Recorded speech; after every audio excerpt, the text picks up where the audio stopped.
Segunda carta del apóstol Pablo a los Corintios, en su capítulo número 12.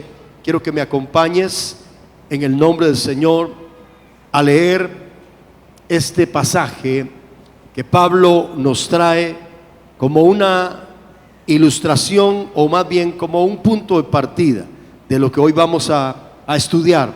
Dice 2 Corintios capítulo 12 verso 14: he aquí, por tercera vez estoy preparando para ir a vosotros, y no os seré gravoso, porque no busco lo vuestro, sino a vosotros.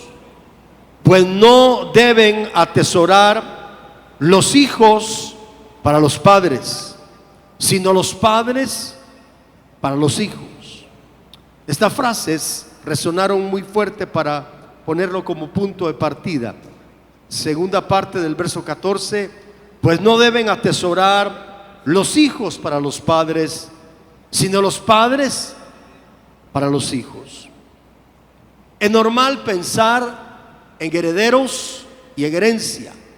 Es normal pensar en dejar quizás algún bien, algún recurso para nuestras generaciones. Es bíblico y deberíamos de esforzarnos en pensar en ello. Pero una cosa es la herencia y otra cosa es el legado. A veces se confunden esos términos, pero bíblicamente quiero enfocarme no solo en la herencia o en la heredad, sino en aquello que puede generar eso y más. Porque hay gente como aquellos padres que se preocupan por darle o dejarle un negocio a un hijo, o dejarle una propiedad. No está malo, pero eso equivale muchas veces darle el pescado al muchacho, cuando el legado va un poco más. Es darle las herramientas, los insumos, los nutrientes para no solo tener el pescado, sino saber cómo pescar, porque quizás el pescado algún día se termine y ya no habrá que comer, y si no sabe pescar, ahí viene la crisis en su máxima expresión. Y yo quiero hoy, en la línea de pensamiento que hemos traído acerca de la restitución, y hemos estado hablando muchos enfoques de José. Vimos la restitución de José, la enseñanza que hasta en sus huesos el Señor nos da ilustraciones muy precisas. Hoy quiero hablarte lo que José dejó para las generaciones venideras, pero no lo hizo verbal, no fueron instrucciones que él anunció, se construyeron en su misma vida, en el diario caminar, en el diario vivir, y por los diversos escenarios, por duros que fueron, se estaba construyendo en él un legado que él se iba a volver un modelo, iba a modelar frente a sus descendientes, y no me refiero solo a sus dos hijos, Manasés y Efraín, sino a todo Israel, que un día iba a salir de Egipto hacia la tierra prometida. Cada una de las cosas vivenciales que él tuvo estaba haciendo la construcción de un legado que él iba a dejar. Recordemos un poquito lo que es un legado. Es algo que se deja o se transmite a otras personas, pero en la parte y enfoque escritural es el aporte espiritual, emocional y aún cultural que es traspasado de padres a hijos, sea este positivo o negativo. Entonces no tiene que ver con cosas necesariamente tangibles. Por ejemplo, Timoteo, aunque el término que usa Pablo es heredad, realmente tiene que ver con el legado que se transmitió de una generación a otra. Era la fe. Pablo le dice: admiro, sé que en ti habita una fe no fingida, que primero habitó en tu abuela, luego en tu madre, y ahora habita en ti. Es una fe que fue algo que no necesariamente se palpa, pero se imparte, pero son los nutrientes que hacen un legado, que forman parte de un gran legado, porque con esto se va a generar hasta las cosas materiales si fuera necesario. Entonces hoy quiero compartirte el legado de José. Todos recordamos a este muchacho que en sus inicios fue menospreciado y también en su trayecto, pero sus hermanos tenían celo, tenían envidia de él. José era muy distinguido para su padre. José era el menor. José fue vestido con vestiduras diferentes a los de sus hermanos. José era una persona que tenía gracia en sí. Dios lo había dotado de ello, pero esa gracia también fue provocada de alguna manera. Voy a corregir. Esa gracia fue implementada o enriquecida debido a la relación que él mantuvo con Dios. La oración, la devoción, la búsqueda con Dios inevitablemente nos va a llenar de gracia, nos va a llenar de favor, nos va a llenar de revelación. El hombre y la mujer que está conectado con Dios, sumergido en las aguas de su presencia y de su palabra, va a tener algo que decir, algo que reflejar, y algunas veces sin palabras lo va a mostrar. Se va a volver una persona que contagia a otros. Ahora, yo recuerdo hace algunos años que compartí un tema que le llamé: nadie muere para sí mismo y nadie vive para sí mismo. Debemos de tomar en cuenta que siempre vamos a afectar con nuestra vida a los que nos rodean, y también siempre vamos a afectar con nuestra muerte a los que nos rodean, porque nadie vive para sí. La pregunta es: ¿cómo quisieras que tus generaciones te recordaran? ¿Cómo quisieras que tus generaciones tuvieran un recuerdo de ti cuando tú no estés sobre la faz de la tierra, si el plan de Dios así lo quiere? Hay una mujer allá, hija de los profetas, en uno de los libros de Reyes, que su marido era un hombre piadoso, temeroso de Dios, pero por lo que ella expresa ante el profeta Eliseo, era alguien que no tuvo visión para el futuro, alguien que no supo administrar y poder agenciarse de una herencia o de un patrimonio y poder heredar a los suyos. Tampoco modeló un legado, porque el legado, repito, no solo son cosas tangibles, son cosas que no se ven, pero son las que pueden producir las cosas que se ven. Esa mujer llega con Eliseo y le dice: tu siervo, mi marido, ha muerto, pero me dejó una gran carga. La carga era una deuda terrible. Ha venido el acreedor a buscar a mis hijos para llevárselos en pago de la deuda. Era un hombre temeroso, pero no fue un hombre que construyera un patrimonio y pensara en los suyos. Se le olvidó que él no solo vivía para sí y no iba a morir solo para sí, iba siempre a afectar su entorno, y eso es algo muy importante. A ellos les dejó una deuda y llegó el acreedor a cobrársela y quería a sus hijos por esclavos. Cuando llega con el profeta le pregunta: ¿qué tienes en tu casa? Ella dice: nada. Después rectifica: un poco de aceite, trae el aceite, y ahí opera un milagro Dios a través del profeta. Pero el mensaje es: ¿cuánta gente se va de este planeta sin pensar en algo tan importante como es el legado para los suyos? Quiero adentrarme en esto. Un legado es el aporte espiritual, emocional y cultural que es traspasado de generación en generación.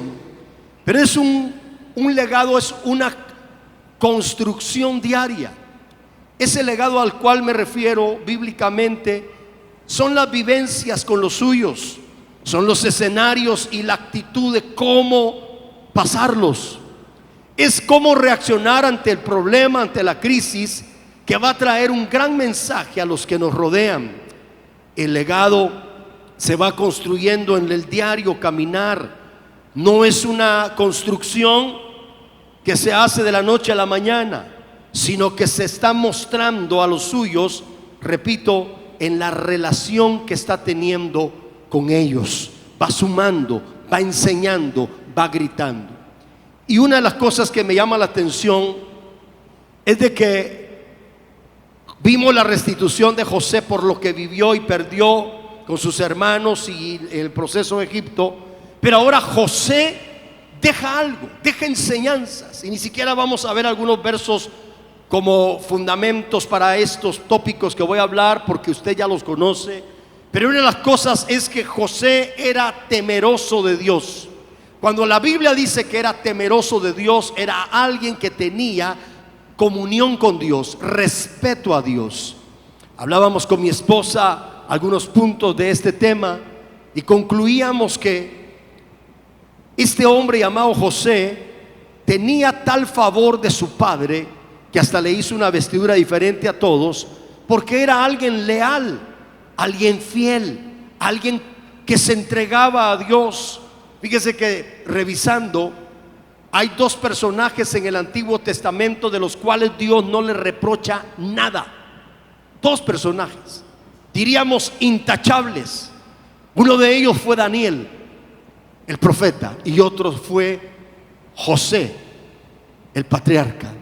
José intachable. Y ese modo de vida que Dios le permitió conservar, se iba a volver, repito, un modelo, una enseñanza para sus generaciones. Si algo tenemos que enseñarle a los nuestros es a temer a Dios. Temer a Dios no es tenerle miedo. Temer a Dios es tener reverencia, respeto a lo que Él es, cómo es. Y eso implica vivir para agradarlo, buscarle, implica orar, porque todo se desprende de ahí. El que no se sumerge en la comunión con Dios y los suyos no lo muestran, no lo ven, difícilmente van a construir la prioridad. La prioridad es la relación con Dios, número uno. Otro de los aspectos del legado de José es que a través de esa oración, ese temor a Dios, él comprendió el macroplan divino, no solo para él, sino para toda su familia. El gran plan lo mostró el Señor en los sueños. Nadie puede tener revelación genuina si no está antes metido con Dios. Este tuvo revelación, tuvo los sueños, se recuerda, de los manojitos que se inclinaban, del sol, de la luna y de las estrellas que también le asistían. Y entendió su familia que Dios lo iba a posicionar en un lugar de influencia, de eminencia, al cual ellos tenían que acudir tarde o temprano a buscar su ayuda. Aunque José no comprendió de todo, los estudiosos dicen que era un adolescente apenas cuando tuvo esas revelaciones. Pero una cosa, creo yo, hizo José, como la hizo Samuel, como la hizo María, el vaso que Dios usó para que viniera Jesús. Jesús hablaba palabras, no las entendían, pero no dejaban caer a tierra ninguna de ellas. Te voy a decir algo, amado. Aunque Dios te esté dando cosas, te esté revelando cosas, y estés en un periodo no quizás en la madurez para asimilarlo, no las abortes ni las dejes caer a tierra. Atesóralas en tu corazón. Llegará el tiempo de la comprensión. Mirarás para atrás y dirás: ahora entiendo, allá no lo comprendía, pero llegó el tiempo del comprender, del entender. ¿Aló? Yo te he contado en más de una ocasión cuando alguien me profetiza genuinamente de parte de Dios y me dice: tenía tan solo 3 meses de convertido, 3 meses de convertido a Cristo. No sabía dónde estaba ni Génesis ni Apocalipsis. Y me coge profeta de Dios y me dice: vas a ir a las naciones, vas a predicar entre pueblos que no hablan tu idioma, vas a estar en los estadios, voy a llevarte aquí y allá, pero es necesario que cada mañana tu vasija sea quebrantada en mi presencia, porque cada mañana voy a construir algo nuevo en ti. Y ta. ¿Usted cree que yo entendí con 3 meses de convertido algo? Ni papa entendí. Pero una cosa sí, la guardé en mi corazón. Cada palabra resonó. No entendí. ¿Sabe dónde empecé a salir los primeros veces, hermano? Después de 10 años comenzaba a ir a Misco, comencé a San Raimundo. No me fui a las naciones ni al mundo. Primero fui a los rincones, después me llevaron a las naciones. Pero Dios así es. Si Dios promete, Dios te va a cumplir. Te va a probar en lo poco, y si en lo poco eres fiel, en lo mucho te va a poner. Alguien dice amén. Pero no debes de abortar lo que no entiendas. Debes de guardarlo. Se imagina a José con tremendas revelaciones de los manojitos, de las estrellas y del sol, que él iba a estar en eminencia, un adolescente. Pero ahí, creo yo, vino una comprensión, tal vez no en su totalidad, tal vez no con la claridad, pero que había un gran plan. Entonces eso sirvió para que en todos los escenarios él no se amargara. Eso sirvió para que en todos los escenarios que iba a pasar no se frustrara. Eso sirvió para que en todos los escenarios que iba a pasar no le atribuyera despropósitos a Dios, ni se quejara, sino que mantuviera, hermano, su corazón sano. Una de las cosas que me impacta a mí es que fue leal. La lealtad la manifestaba a su padre cuando le notificaba de la mala conducta de sus hermanos. Imagínense, con revelaciones que él iba a estar sobre ellos, y luego llegaba a darle no el chisme, sino a notificar a su padre. Cuando tú llevas un mensaje a una autoridad, no es chisme. Cuando lo corres por acá y para abajo, ahí sí es chisme. Eso hay que reprenderlo. Pero cuando tú notificas a tu autoridad, esa es lealtad. Aló. Él le llegaba a contar lo que veía. Mire, esta es parte del legado. Debemos de ser leales. Debemos de ser leales. Era obediente. Y esa obediencia, hermano, acuérdese que José era un tipo de Jesucristo. Por lo que padeció, dice Hebreos, hablando del Señor Jesucristo, aprendió obediencia. José aprendió, hermano, en el padecimiento. Se mantuvo firme, fue obediente. Cristo fue obediente, y fue obediente hasta la muerte, y muerte de cruz. Otra de las cosas que aprendo en el legado que nos enseña José es prudencia. La prudencia tiene que ver con el aprender a callar cuando tenemos que callar. Normalmente, cuando no entiendes el gran plan, puedes cuestionar a Dios. Hay gente que se amarga porque no entiende el gran plan. Pasó por alto que los que aman a Dios, los que son llamados conforme a su propósito, todo cooperará para bien. Imagínese un José que está en esta escena. Están tramando la muerte de él, sus hermanos odiándolo. Dijeron: matémoslo, no, va a sufrir nuestro padre. José escuchando todo eso, José poniendo atención a todo eso.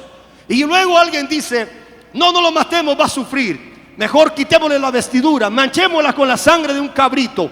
Se la vamos a llevar a papá, le vamos a decir que una fiera del campo lo destruyó, lo mató. Mira, José oyendo la coartada de sus hermanos. Y alguien dijo: oh, pero ¿qué vamos a hacer con este? Metámoslo a una cisterna y nos olvidamos de él. Lo metieron a la cisterna. Se imagina a José en la oscuridad fría, esa cisterna, hermano. Una cosa era cierta: Dios estaba con él en la cisterna.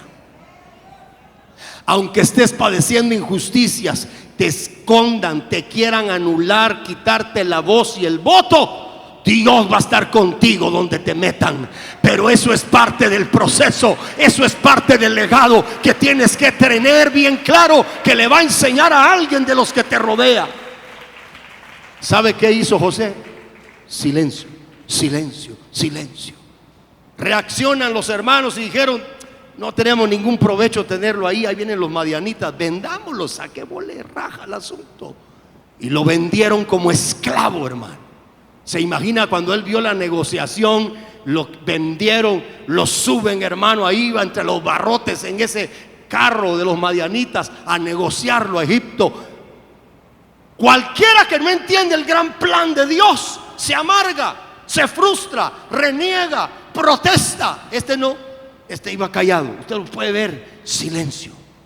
Él sabía que había algo ahí que se estaba formando en él. Él iba a modelar para las generaciones un legado. Ahí va José. Lo venden allá, lo difama la mujer de Potifar con una injusticia, lo meten a la cárcel. ¿Sabe cuántos años aproximadamente estuvo José dentro de la cárcel? 12 años. Por 12 años, hermano. ¿A qué lo metió Dios ahí? La Biblia dice que uno de los ingredientes que nos hace heredar las promesas, aparte de la fe, es la paciencia. Cuando usted le dice: Señor, dame paciencia, pero dámela ya, quiere decir que te urge la paciencia. Entonces el Señor te va a meter a procesitos. Y a José lo metieron 12 años más para que se sacara un doctorado en paciencia. Allá en esa universidad llamada cárcel, Dios estuvo con él también en todo. Allá fue y aprendió a tenerle consideración a los otros. Fue empático, a ser paciente. No se amargaba, si le tocaba Bartolina no se frustraba, ahí estaba, pero ahí siempre en su relación con Dios, con revelación, interpretando sueños al copero, al panadero. Usted sabe la historia. Pero oiga, llegó el tiempo, y todos sabemos eso, cuando Dios lo saca y lo lleva para lo que ya el Señor lo había designado. Ahora, José fue prudente, tardo, dice la palabra, pronto para oír y tardo para hablar, y tardo para airarse. Muchas veces nosotros, hermano, rápido hablamos, rápido manifestamos. Hay gente que pelea con medio mundo, hasta se pelea con Dios porque no entiende que están en Él formando algo, carácter, que se va a volver un legado para otros. Quiera Dios que se vuelva inspiración y no una decepción para los que le rodean. ¿Alguien dice amén todavía? Oiga esto. Ve aquí a un hombre también de integridad al más alto precio. Él mantuvo la santidad, la transparencia, la integridad al más alto precio. El alto precio fue la injusticia de meterlo 12 años, la difamación de aquella mujer, pero él no deshonró a Dios, se mantuvo íntegro. Otro, veo que era un hombre de honra, un hombre que supo honrar a su padre. ¿Se acuerda cuando estaba ya como virrey en el palacio de Faraón? Cuando vio que eran sus hermanos, lo primero que pregunta es: ¿vive aún mi padre?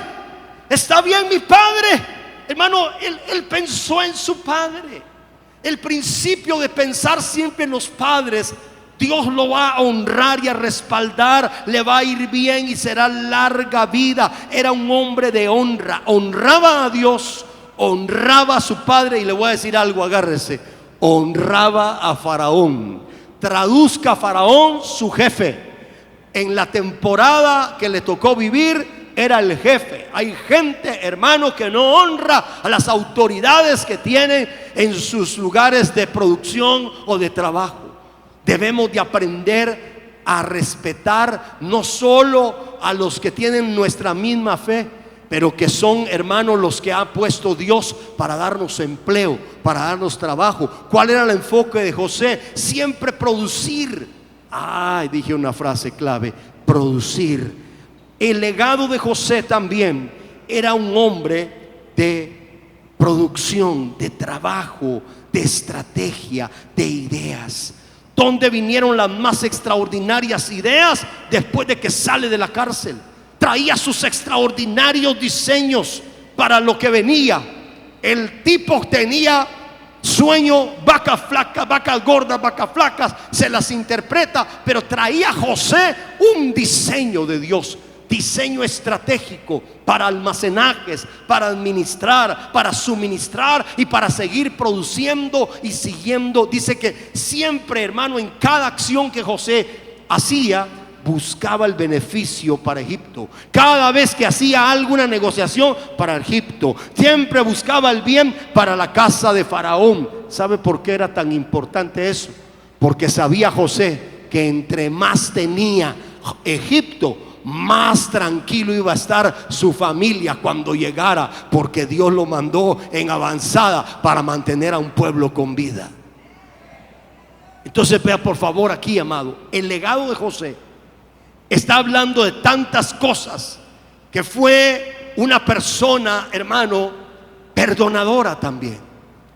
Por más de una ocasión que sus hermanos se humillan y que se cumplen los sueños que él tuvo, no en el más mínimo deseo del corazón de José estuvo vengarse, sino que lloraba con ellos, se compadecía, les aclaraba: no me enviaron ustedes, hombre, me envió Dios, y hasta ustedes los usó porque los ama tanto que él quería que yo almacenara para que ustedes vinieran a gozar de esto. Entonces él no le atribuyó ningún despropósito. Pero mire, la clave es comprender el gran plan. No lo vas a comprender si estás lejos de la relación con Dios. Te vas a frustrar, vas a decir: me están moviendo la silla, me están quitando lo que me pertenece, era mi turno, yo soy el más antiguo, ¿por qué me ponen acá? ¿Por qué me sacaron? ¿Y qué? Estás llorando por una Coca-Cola cuando Dios quiere darte una embotelladora. Te pones a llorar por un vaso de agua y tú dices: Señor, ¿dónde está? Y Dios está pensando en darte un océano completo, porque el gran plan está de Dios: bendecirte, ensancharte. Por eso no te cargues, no te frustres. Solo asegúrate que estés viviendo un legado, o construyendo en ti ese legado de integridad, de honra, de relación, de comunión, de prudencia, de obediencia, de lealtad. Mire, hermano, un corazón perdonador. Yo no sé si le conté eso en alguna ocasión.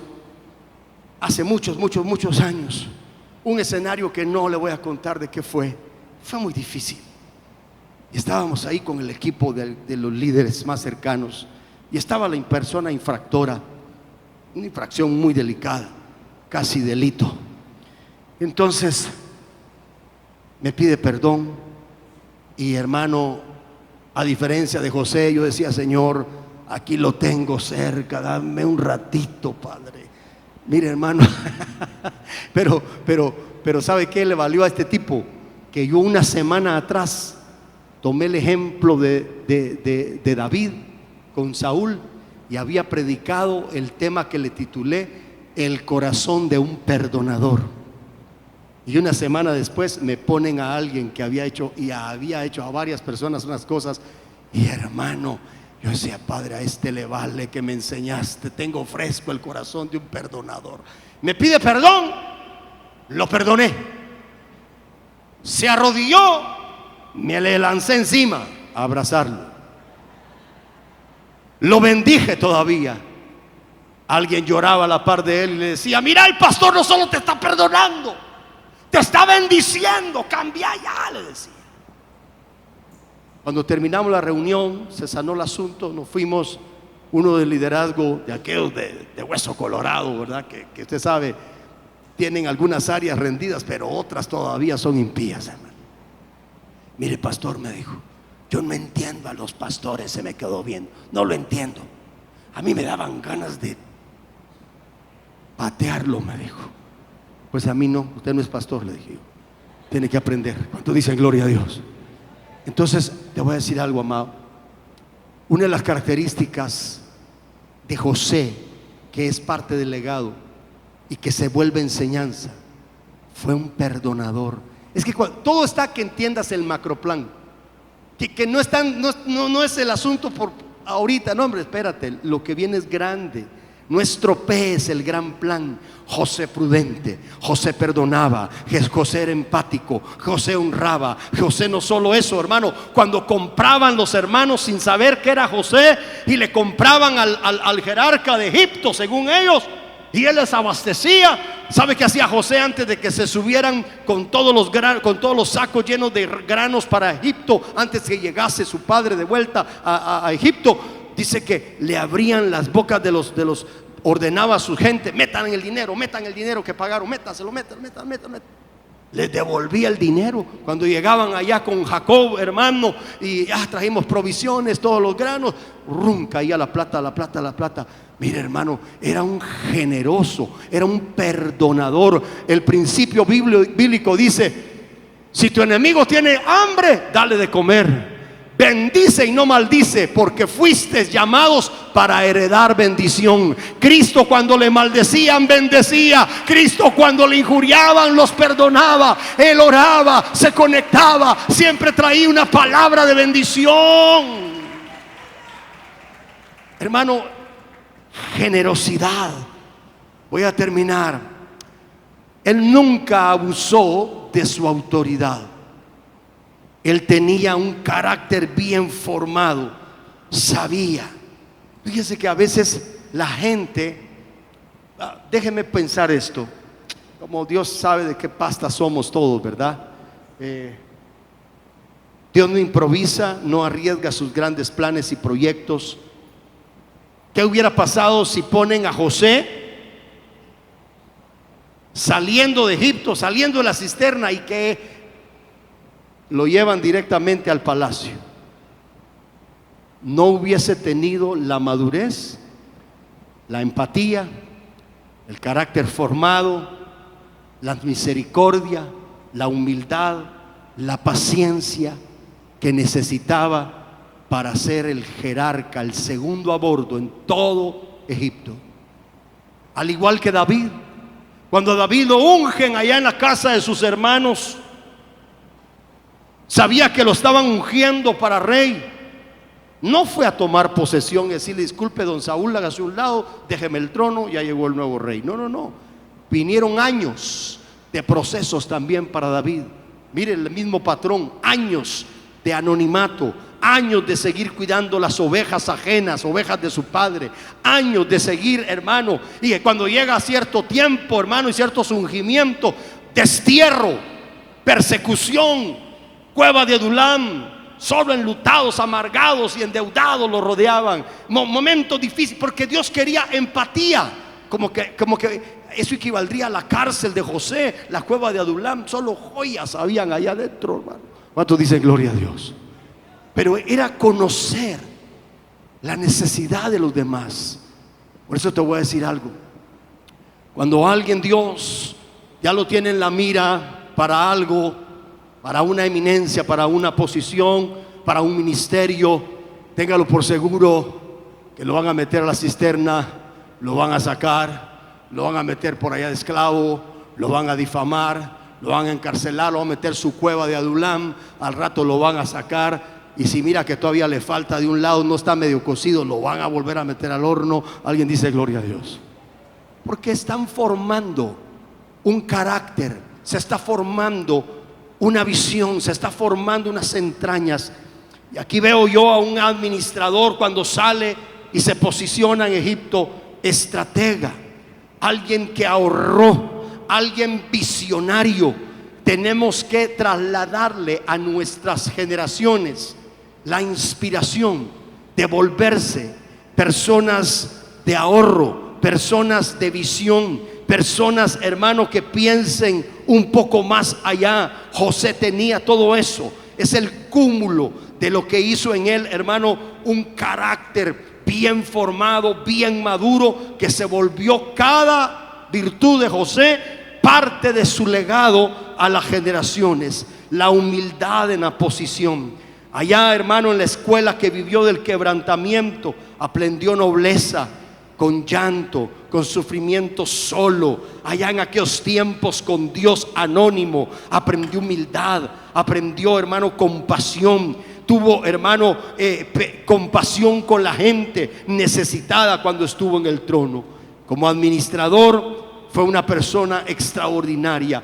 Como autoridad fue una persona de respeto. Respetó a los superiores, respetó a los que estaban a la par de él y a los inferiores. Una persona que tenía lealtad, que pensó siempre en el bien de Egipto y del dueño, digamos, de la autoridad máxima de Egipto. Sus pensamientos también eran pensamientos de bien y generosos. Era hombre de fe y de paciencia. Esas virtudes son claves para heredar. Hay gente que tiene fe pero no tiene paciencia. Ya estaba Dios a punto de bendecirle, de socorrerle, de responderle, pero fue impaciente y terminó abortando todo aquello lindo que Dios quería darle. Hay gente, hermano, que por impaciente pierde. El clásico Elimelech con su familia, por impaciente. Había hambre en la casa de pan, Belén. Nos vamos a Moab, movámonos del lugar. Allá es el mero lugar donde Dios nos va a bendecir. Allá en tierra moabita. Solo a morir llegaron por impacientes. Después dice que estaban en la tierra de Moab y escucharon que Dios volvió a visitar con pan Belén. Casa de pan, había hambre y Dios volvió a visitarla. Entonces aquí hay otra enseñanza. No tenemos que ser circunstanciales. Cualquiera diría, como José, si no entiende el gran plan, todos los escenarios por los cuales pasó, decir: Dios se equivocó, Dios se olvidó de mí, no sé por qué estoy viviendo esto, qué difícil lo que me ha tocado, y se amarga y se frustra. Pero como él entendía el gran plan, la clave está en entender el Génesis, porque te va a ser fácil comprender el Apocalipsis. Él comprendió el Génesis de su proceso, entendió el gran plan. Dios lo iba a llevar a una eminencia. No tenía la claridad de los detalles en el camino. Se le fue mostrando, se le fue revelando cada detalle hasta que llegó a la posición que todos conocemos. Entonces yo quiero ir aterrizando, porque quiero orar, quiero bendecir tu vida, quiero pedir al Señor que bendiga tu vida. Una de las cosas que me llama la atención, hermano, de la generosidad, que no solo él tenía bien claro el encargo, por qué Dios lo llevaba ahí, sino que también buscó lo mejor para su familia. Aparte de pensar en un Gosén y pensar en todo el bienestar de la tierra que les dio, siempre les dijo a su familia, a su padre y a sus hermanos: yo estaré cerca de ustedes, les voy a asistir en lo que necesiten. Ese modelar de generosidad era lo que a la gente, hermano, impactaba. ¿Cómo terminaba esta gente? Los hermanos de José, cada vez que les hacía un bien, se sentían más desdichados, porque lejos de responderles, hermano, con algo contrario a la bondad, les salía con un beneficio. Lloraba en sus cuellos, oraba con ellos, lloraba con ellos, los besaba. Y entonces esto los conmovía. ¿Acaso no dice la Biblia que ascuas de fuego amontonaremos sobre aquellos que bendecimos y por los cuales oramos? Por eso cuando usted ora y bendice al que le hace una injusticia, ya no está su justicia actuando, está dando lugar a que la justicia de Dios intervenga. Y cuando Dios interviene, la cosa es seria. Seria para aquellos que te han hecho un daño, pero gloriosa para ti que has sufrido un agravio, porque Él hace justicia al agraviado. Dele palmas al Rey.